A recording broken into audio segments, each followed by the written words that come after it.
नमस्कार। कवि और उसकी कृति कार्यक्रम में दोस्तों आपका स्नेह भरा स्वागत।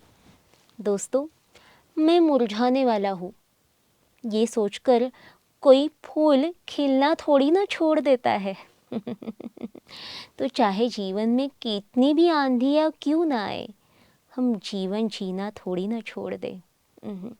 हमें जीवन जीना है, खिलखिलाते हुए जीवन जीना है, और ये सुंदर जीवन जीने का हौसला हमें देता है विश्वास। तो आज बातचीत करेंगे उसी विश्वास के ऊपर सीता गुप्ता जी की कविता से, जिसका शीर्षक ही है विश्वास। पिछली बार जब हम मिले थे तो इसी कविता के बारे में हमने बातचीत की थी सीता गुप्ता जी से, और इस कविता के आगे के जो छंद है उसके ऊपर हम प्रकाश डालेंगे। सीता जी नमस्कार। नमस्कार, आपका भी स्वागत है। आपका स्वागत कवि और उसकी कृति कार्यक्रम में। और पिछली बार जैसा मैंने कहा था, विश्वास के ऊपर हम बातचीत करेंगे, तो विश्वास ही है। आपकी मीठी बातों से हमारा मन भी मीठा हो जाएगा और हमारे दर्शकों का दिल भी बहुत ही मधुर हो जाएगा। तो मैं आपसे गुजारिश करूंगी कि आपने अपनी मीठी आवाज़ में पिछली बार जो छंद हमें सुनाया था आपकी कविता का, फिर से सुनाइए ना। अवश्य। एक दिन मिटना सभी को, चाहे कल थे वो सिकंदर। वाह। सब कुछ बहा ले जाएगा वक्त का बहता समंदर। अब दफन कब्रों में पड़े हैं, रह गया इतिहास बाकी। दर्शकों, पहले भी जैसे मैंने कहा था, दुनिया में हर चीज तो फानी है, मतलब नष्ट होने वाली है। तो एक दिन जो अपने को सिकंदर के मानते थे, सारी दुनिया को विजेता बनकर जीतने निकले थे, याद तो होगा अंत में उन्होंने क्या लिखवाया था कि दोनों हाथ बाहर निकाल दीजिए, जीवन भर जो मैंने कमाया यहीं छोड़ के जाना है। जी जी, सही बात है। और आपने वक्त को बहता समंदर क्यों कहा है भला? कि समय ही ऐसी चीज है जो कभी रुकता नहीं। अच्छा, सही है। और समंदर का पानी जैसे उल्टा नहीं ले जा सकते हम, हाँ हाँ हाँ, क्या बीते हुए वक्त को ला सकते हैं हम? क्या बात है, क्या बात है। सही। इसीलिए मैंने कहा वक्त का बहता समंदर। तो आप। किसी चित्रकार ने एक चित्र बनाया था, उसके बाल आगे की तरफ दिखाए थे अच्छा अच्छा। और पीछे खोपड़ी खाली थी। उसने पूछा था, जो भी इस चित्र का मर्म बता देगा मैं उसको इतने इनाम दूंगा। अच्छा। कोई भी उस चित्र का अर्थ नहीं बता सका। अच्छा। फिर किसी ने चित्रकार से पूछा, आप ही बता दीजिए, क्योंकि अधिकतर तो बाल पीछे होते हैं, यहाँ तो मस्तक होता है। सही है। उसने कहा ये समय का चित्र है, ओह। समय को कोई नहीं पकड़ सकता, इसलिए मैंने ये बाल आगे बनाए हैं कि न बाल आगे होते हैं न उसको कोई पकड़ सकता है। वाह, क्या बात है, बहुत बढ़िया बहुत बढ़िया। तो हम समय को अपना पूरा जीवन देकर भी वापस नहीं ला सकते। जी जी। समय की धारा कभी उल्टी नहीं बहती कि आज मैं हम्म। अगर प्रौढ़ हूं तो मैं कहूँ अब मेरे पहले यौवनावस्था वापस आ जाए, फिर मेरा बचपन वापस आ जाए, क्या है संभव? लेकिन आप में आपके फल शब्दों। पहले फिर से फूल बन जाए, उससे फिर कली बन जाए, अंकुर बन जाए, क्या है संभव? सही बात है, लेकिन आपके शब्दों में तो वो यौवन कूट कूट के भरा है। आपके शब्द अब तक यौवन में ही इतने विचारों सुंदर में हैं। है, रूप तो बदलेगा ना। जी जी, इसी सही को बात मैंने कहा वक्त का बहता समंदर। अब दफन कब्रों में पड़े हैं, रह गया इतिहास बाकी। कितने भी बहादुर थे, अभी तो दफन हो गए ना, अभी तो जी। किताबों में ही हैं। तो हर अच्छा, एक को एक दिन किताबों में ही तो जाना है। वो है। इसलिए जो है उसी को आनंद से जीवन में जी लीजिए ना। क्या बात है। जो नहीं है उसके पीछे जो है उसका आनंद भी क्यों गंवाते हैं। सुंदर सुंदर। साधनों के लिए, शक्ति के लिए शांति को मत गंवाइए। वाह, बहुत अच्छे। हो सकता है सत्ता जो आप चाहते थे नहीं मिली, हम्म। शक्ति जो आप चाहते थे नहीं मिले, हाँ हाँ। बहुत प्रयास करने के बाद भी साधन जितने चाहे थे नहीं मिले, हम्म। उनके लिए मन की शांति क्यों गंवाते हैं। सही है। बहुत सही है। कि मैं था, मैं हूँ, मैं रहूंगी। सही जो है। यहाँ से मिला वही तो गया। तो क्या लेकर आए थे, क्या छोड़ा। कुछ लेकर आए नहीं थे। बालक जब आता है कुछ लेकर नहीं आता है। हम्म।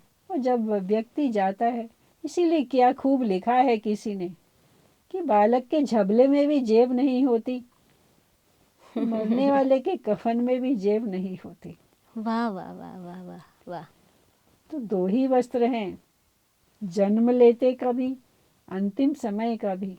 जी फिर जी जी। क्यों जीवन भर इतना जुगाड़, धोखा धड़ी वो सब करके जोड़ना है। जी जी। प्यार से जितना मिले, हमारे श्रम से हमें जितना मिले उसी में संतुष्ट रह के जीवन जिए ना। सही है। खुद भी आनंद से रहिए, औरों को भी रहने दीजिए। क्या बात, कितना सुंदर समाज बन जाएगा। क्या बात है, क्या बात है। चित्रगुप्त का अनुपम लेखा, कैसी खिंची भाग्य की रेखा। दशरथ की जो पुत्र वधू थी, जनक सुता थी, राम प्रिया थी। हम्म। छूटे सारे महल दुमहले, रह गया बनवास बाकी। चित्रगुप्त की अनुपम हाँ। लेखा, कैसी खींची भाग्य की रेखा। दशरथ की जो पुत्र वधू थी, जनक सुता थी, राम प्रिया थी। छूटे सारे महल तुम्हेले, रह गया बनवास बाकी। ये इसमें आपने चित्रगुप्त के बारे में कहा है, इससे आप क्या दर्शाना चाहते हो। चित्रगुप्त की अनुपम लेखा, ऐसे माना जाता है ना, चित्रगुप्त जी हमारा हिसाब रखते हैं। हाँ हाँ। जी। लेखा माने उनकी कलम। हिसाब की, हाँ। तो उन्होंने जो लिख दी भाग्य की रेखा। हाँ। और भाग्य कैसे बनता है, हमारे कर्म से। जी जी। तुलसीदास जी ने कहा है, कर्म रचित राम, कर्म कर्मानुसार जगत रचि राखा। जो जस करहि तो तस पाता। सही है। तो चित्रगुप्त की अनुपम लेखा, कैसी खिंची भाग्य की रेखा। तो चित्रगुप्त की बही में भी तो वही दर्ज होगा जो हम कर्म करेंगे। श्रेष्ठ कर्म की कलम से ही तो भाग्य लिखा जाता है। सही उसी बात के है। साथ कोई राजा, कोई रंक बना जाता है। वाह वाह। तो दशरथ की पुत्रवधू थी सीता जी, हम्म। जनक की पुत्री थी, जी। और राम की पत्नी थी। तीनों ही तो राजा थे। हाँ सही है, सही है। दशरथ भी राजा थे, जनक जी भी मिथिला के राजा थे, और राम जी भी राजा थे। हम्म। फिर भी वनवास था, पूरा जीवन वनवास था। छूटे सारे महल दुमहले, रह गया बनवास बाकी। मतलब अगर हमें पूरा प्रयास करने के बाद भी नहीं मिलता है राजसी सुख, राजसी सुख यहाँ प्रतीकात्मक है, नहीं मिलता है वो सब जो हमने चाहा था, तो क्या हुआ। सीता जी की तरह शांतिपूर्वक कुटिया में रही। सीता कौन है, सीता आत्मा का स्वरूप है, अच्छा। जो बनवास में भी राम के साथ पंचवटी में खुश है। पंचवटी क्या है, पंचवटी अर्थात 5 वृक्षों की कुटिया थी, यही सुना जाता है ना, इसलिए उसका नाम पंचवटी था। जी तो जी। 5 तत्वों के इस शरीर में आत्मा सीता है। अच्छा अच्छा। अच्छा, क्या बात है। ये शरीर जो है प्रकृति के 5 तत्वों से बना है, ये पंचवटी है, इसके अंदर आत्मा सीता है। आत्मा कभी नष्ट होती नहीं। आत्मा ना मरती है, ना जलती है, ना कटती है, ये तो आपने अनेक बार सुना होगा दर्शकों। जी जी सही है। फिर और इस फिर आत्मा हम को किस बात का गम करें? आत्मा थी, आत्मा है, आत्मा रहेगी। पहले किसी और जन्म में थी, अब किसी और चोले में है, अगले जन्म में किसी और चोले में होगी। लेकिन कर्म हमारे श्रेष्ठ हो, क्योंकि चित्रगुप्त की बही में भी वही लिखा जाएगा। जो पिछला किया वो हमें अब मिल रहा है, जो अब करेंगे वो अगले जन्म में मिलेगा। सही बात है सीता जी। क्या इसी वजह से इस आत्मा को हमेशा विकारों के साथ अग्नि परीक्षा देनी पड़ती है? आपकी क्या राय है इसके बारे में? फर्क नहीं कोई पथ पर है, या कोई ऊंचे रथ पर है। छोटी सी कोई पदवी है, या सबसे उत्तम पद पर है। भेद भावों को मिटा मन से, हास और परिहास बाकी। फर्क नहीं कोई पथ पर है। कोई छोटा हो सकता है, जमीन पर पैदल चल रहा है। कोई बड़ा हो सकता है, मर्सिडीज में चल रहा है। कोई उससे भी बड़ा हो सकता है, आकाश में विमान में उड़ रहा है। कोई उससे भी बड़ा हो सकता है, स्पेस में जा रहा है। और अभी तो लोग मंगल पर भी घर खरीदने की सोच रहे हैं, चंद्रमा पर भी घर से खरीदने की सोच रहे हैं। अपनी अपनी शक्ति है। जी जी। तो फर्क नहीं कोई पथ पर है, या सबसे ऊंचे रथ पर है। छोटी सी कोई पदवी है, या सबसे ऊंचे पद पर है। किसी भी कार्य क्षेत्र में छोटे कार्य भी होते हैं और बड़े कार्य भी होते हैं। तो छोटे कार्यकर्ता भी होते हैं, बड़े कार्यकर्ता भी होते हैं। तस्वीर लगाने के लिए छोटी सी कील चाहिए, तो बड़े से घर को सजाने के लिए छोटी सी कील का भी महत्व है ना दर्शकों। आपको चित्र सजाने हैं कमरे में, तो इस बात का महत्व है। दीवार कितनी बड़ी है, तो इस बात का भी महत्व है कि छोटी सी कील चाहिए वहाँ। नहीं तो चित्र आपके एक कोने में धरे रह जाएंगे। सही है सही। तो छोटी बड़ी हर चीज का महत्व बराबर समझिए। बड़े से शिप को बनाने के लिए, बड़ी सी नैया को बनाने के लिए छोटी छोटी कीलें ही तो उसको जोड़ती हैं। बड़े से वृक्ष की सज्जा में छोटे छोटे हरे पत्ते ना हो तो क्या बात है। उसी को मैंने कहा है, फर्क नहीं कोई पथ पर है, या सबसे ऊंचे पद पर है। आप बताइए, चंद्रमा की अपनी चांदनी है, तो तारे भी कम हैं क्या आकाश को सज्जा करने में? वाह। और जब अमावस्या होती है तब तो चंद्रमा नहीं होता। ये सही छोटे बात। छोटे तारे मिलके सजा नहीं देते पूरे आकाश को? जी जी। तो हम भी तो जमीन के सितारे ही हैं। सब छोटे छोटे नागरिक मिल के सुंदर सुंदर कार्य करें तो धरती कैसी हो जाएगी? सितारों भरे गगन जैसी। सुंदर सुंदर कहा।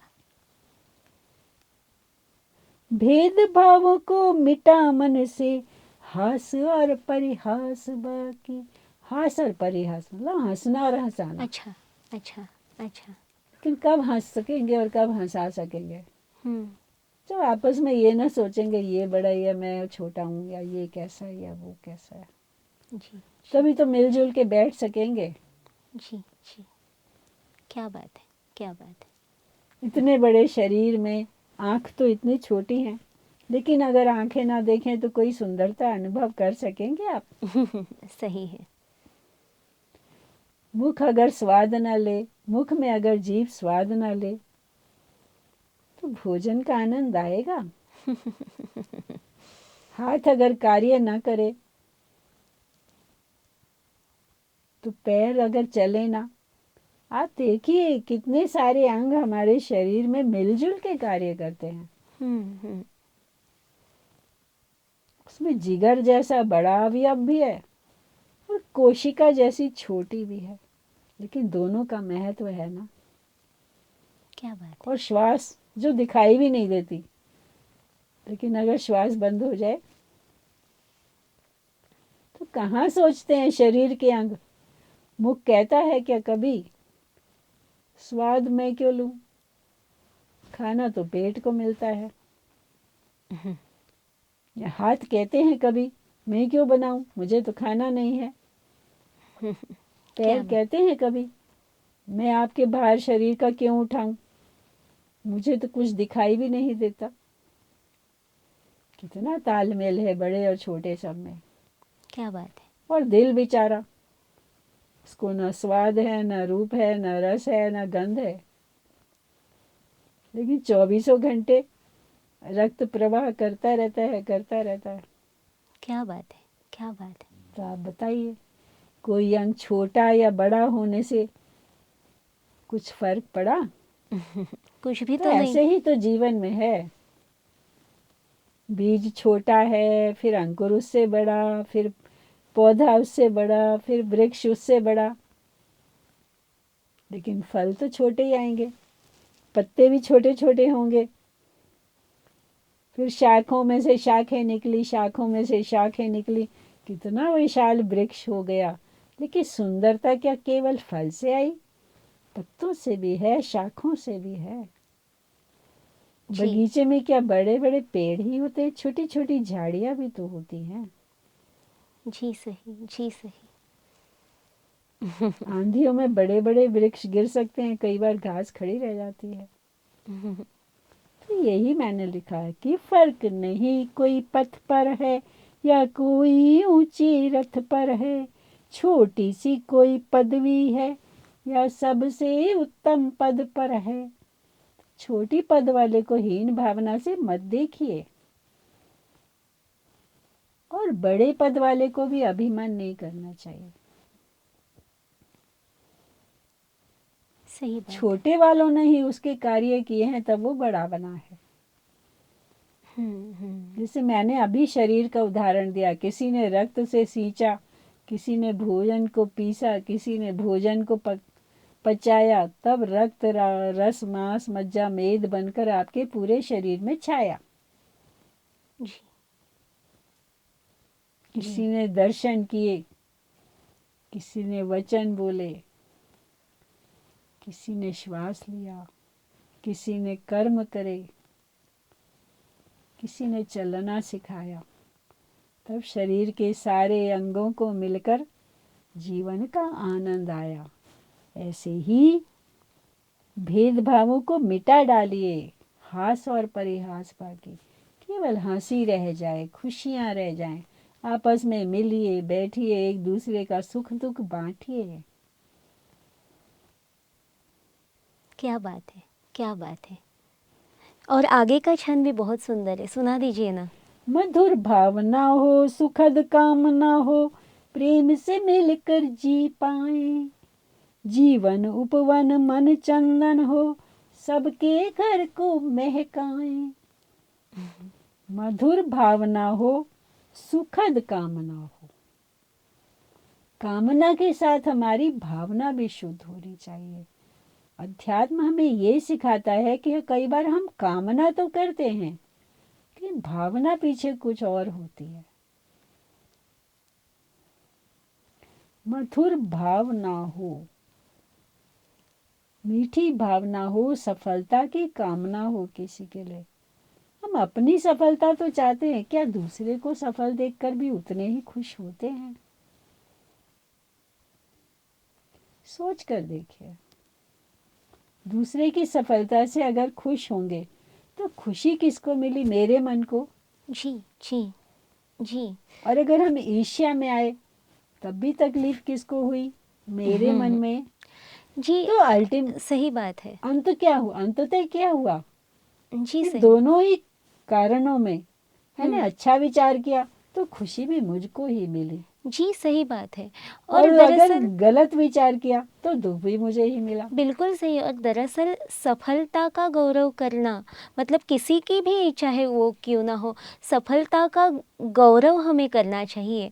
अगर किसी की सफलता से हम खुश होते हैं तो उस सफलता का गौरव कर रहे हैं। अगर किसी के बारे में हम बुरा भला कह रहे हैं, किसी को हम बहुत ही बुरा कहा, हमने किसी के बारे में अच्छा नहीं सोचा, तो क्या ऐसा इंसान हमारे घर में आना पसंद करेगा? किसी से हम अगर रूठे हैं तो। इसीलिए सफलता से अगर हम रूठ जाते हैं तो क्या सफलता हमारे घर आना पसंद करेगी? तो हमें उस सफलता का गौरव करना चाहिए, किसी इंसान की तरह, किसी व्यक्ति की तरह। आपने बिल्कुल सही कहा। और इसमें जैसे आपने कहा है वैसा आजकल होते हुए हमें नज़र नहीं आता है। तो क्या ये विश्वास की भावना लोगों में से कम हो गई है आजकल के ज़माने में? जो नजर नहीं आता वही तो लाना है। जी। वो लाएगा कौन? सब मिलकर लाएंगे ना। जी सही है। जी सही है। जो नजर नहीं आता वही तो हमें लाना है। जी जी। रहीम जी का एक दोहा मुझे याद आ रहा है। रहीमन टूटे रूठे सुजन मनाइए, ज्यों रूठे सो बार। रहीमन फिर पोइए, टूटे मुक्ता हार। क्या बात है। रूठे सुजन को मोती की तरह समझिए। सुजन अच्छा। माने जो हमारे स्वजन हैं, संबंधी हैं, मित्र हैं, रिश्तेदार हैं, संबंधी हैं, पड़ोसी हैं, समाज के लोग हैं, देश के लोग हैं, सब स्वजन ही तो हैं हमारे। रूठे सुजन मनाइए, जो रूठे सो बार। रही मन फिर पोइए, टूटे मुक्ता हार। पोइए माने पिरोइए, मुक्ता हार मोतियों के हार। कितना सुंदर कहा है उन्होंने। फिर पोइए, मोती गिर जाते हैं तो आप उनको उठाइए फिर से। वो कौन से धागे में पिरोएंगे? प्रेम के सूत्र में। क्या बात है। उसी को मैंने कहा है, मधुर कामना हो, सुखद कामना हो, प्रेम से मिलकर जी पाए। जीवन उपवन मन चंदन हो, सबके घर को महकाएं। क्या बात है। अगर मेरा घर महकेगा तभी तो उसके घर में सुगंध जाएगी। चंदन का पेड़ अगर बीच में लगा हुआ है तो दोनों को ही तो खुशबू देगा। तो हम ये क्यों सोचते हैं कि खुशबू को हम बांध सकते हैं? तो उसकी सफलता की खुशबू से आप खुश होइए, आपकी सफलता की खुशबू से वो खुश हो, तो सारा जीवन ही क्या बन जाए? चंदन वन। क्या बात है। चंदन की एक विशेषता तो सभी को मालूम है, दर्शकों आपको भी याद आ रही होगी कि चंदन के पास के जो वृक्ष होते हैं उनमें भी खुशबू आ जाती है। सही है। तो हम ही क्यों ना वो चंदन बन जाएं कि हमारी सफलता से दूसरे लोग भी आनंदित हों। लेकिन कब होंगे? जब हमारी सफलता का कुछ लाभ उन्हें भी मिलेगा। जी जी। कि लोग सफलता के अभिमान में अपने ही लिए जुटाते हैं सब कुछ। सही बात है। उसमें से थोड़ा थोड़ा अगर हम बांटें तब उनको उसमें आनंद आएगा, नहीं तो ईर्ष्या जागेगी। जी। इसलिए बांटना सीखिए। पर बादल सारा पानी अपने पास ही रख ले, क्या होगा? सही है। सही है। कभी कभी सुनने में आता है ना, बादल फट गया। बारिश होती है तब भी पानी गिरता है और बादल फटता है तब भी पानी गिरता है। लेकिन एक धरती को सींचता है और एक हाहाकार मचा देता है। गिरा जी तो बराबर दोनों है। बार पानी ही था। बराबर है। गिरा तो दोनों बार पानी ही था ना। जी जी। और गिरा भी दोनों बार बादल से ही था। जी जी। जी तो ईर्ष्या से जब हम फटते हैं तो नुकसान करते हैं। और जी। बारिश की तरह प्रेम बरसाते हैं तो सींचते हैं किसी के मन को भी और अपने मन को भी। हरियाली आएगी तो सबकी आंखों को ही तो सुख देगी, सुंदर। या मेरी आंखों को देगी, तेरी आंखों को नहीं देगी। क्या बात है। क्या बात। इसलिए मैं कहती हूँ, मधुर कामना हो, शुभ भावना हो, सबके लिए, सबके मन को महकाएं। चंदन की तरह हम बन जाएं। क्यों? मेरा घर भी महके, तेरा घर भी महके। तो हमारे कर्म, हमारी सोच ऐसी हो जो सबको सुख दे सके। मैं सबके सुख में ही मेरा सुख है, अब यही भाव उपजने दो। जी जी। सही बात है।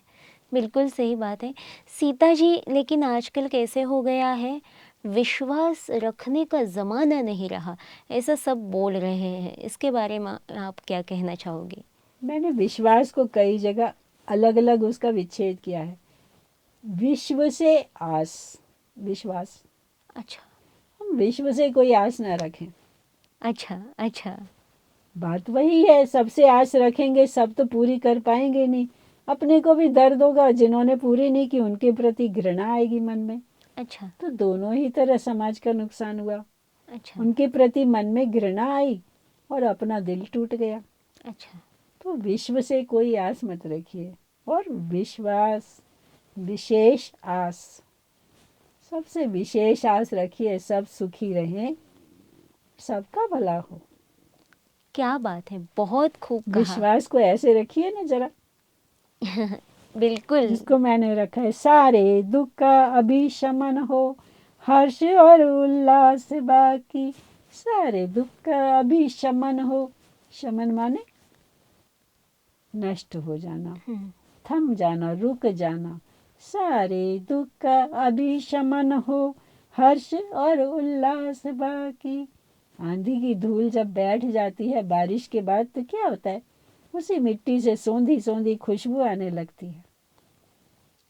थोड़ी देर पहले जो आंधी चल रही थी, क्या होता है फिर जब बारिश के पानी ऊपर से पड़ जाते हैं, सौंधी सौंधी खुशबू आने लगती है।